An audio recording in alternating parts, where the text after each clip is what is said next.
Imagine swimming competitively for 15 years. I started swimming when I was 4 years old, and I continued until my senior year of high school. That is a lot of swimming when practicing 5 days a week for 15 years.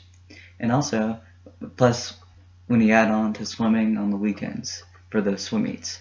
To be honest, swimming is tough not only physically but mentally too. You must generally practice 5 days a week, which usually is Monday through Friday, plus swimming and the meets which are on the weekends too. There are a lot of things that can take a while to learn in swimming, such as different techniques and other ways to improve the swimming. Swimming is great exercise. It can help you with the lungs and your breathing. When I tell people that I can swim one lap underwater without breathing, they think that is crazy. It's actually not that bad when you have been practicing a lot. With my practice, I can also swim 2 laps on top of water without breathing. Even though that is really challenging to me, it helps me a lot with swimming and my meets. There are a lot of technical things that's needed to know about swimming, such as knowing all the strokes. There are 4 strokes, and it's freestyle, backstroke, breaststroke, and butterfly. And swimmers, you can either swim just one of the strokes, or you can swim all of them. Like personally, me, I had an event where I swam event where I had to do all 4 strokes, and it's called the IM, and it's usually either 100 IM or 200 IM, and 100 IM is just 1 lap of each, but if it's 200 IM, it's 2 laps of each stroke. But the order for that is butterfly, backstroke, breaststroke, and freestyle. And then if you're on a relay team and uh, you have other people doing different strokes, then it's backstroke, breaststroke, butterfly, and freestyle. And that's because on backstroke, you have to start out in the water, and so you can't jump back when you're switching out people. So yeah, it's pretty interesting. But the thing to know is you have to know the orders, or in the meets you'll get disqualified if you go the wrong order when you're swimming. But I've had both orders stuck in my head ever since I started swimming the IM, and it's just a thing that's in the back of my head, and I know it whenever I swim. And another thing that's hard for me is when I first started swimming to know like what is 1 lap or what is 2 laps or 4 laps. 1 lap is 25 yards, so you just pretty much add 25 yards to each time you do a lap.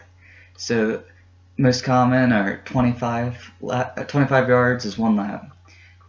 2 laps is 50 yards. 3 laps is 75 yards. 4 laps is 100 yards. And the most length of yards that swimmers can swim in a high school level in high school meets is the 500 yards, and for freestyle, and that is 20 laps. Now, if on recreational swimming, where if you're swimming for a YMCA or something like that, the most you can swim is a 1650, which is 66 laps. And yes, I've swam that before, only once though, and sometimes, like when you're in the middle of swimming, you kind of get a little bit tired and bored of it, but somehow I managed to go through it. And no, either no matter what, if you're in high school swimming or if you're in a YMCA swimming, there's always going to be a lot of traveling, and sometimes there'll be like a couple of meets that's in your town or in your city where you don't have to travel that much. But most generally, on the weekends you'll be traveling a lot. They don't. Most of the meets scheduled are not that far. They're usually around the state or around the area to where you don't go that far. Like the longest is usually an hour to hour and 30 minutes. So it's not that bad.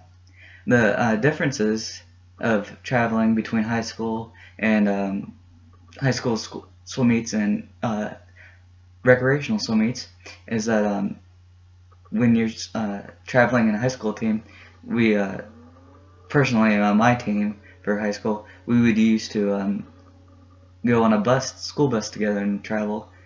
And as well, YMCA, we would travel by ourselves, and so that was one thing about the YMCA swimming. But I enjoyed both of them, but overall, I enjoyed high school swimming a lot better because we had really, like, all of our friends had a good time swimming when we swam. And then the cool thing about it is the alumni from previous years, they come over to swim with us, and we call it the alumni meet, and it's kind of like a family reunion because we haven't seen each other in a while, and so we'll all swim together and have a little competition of our own.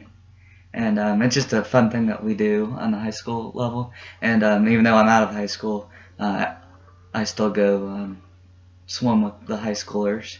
And I really have a good time. See old friends and then meet new people too. Um, yeah, swimming just stuck with me, and I've done it since I was 4 till I graduated high school.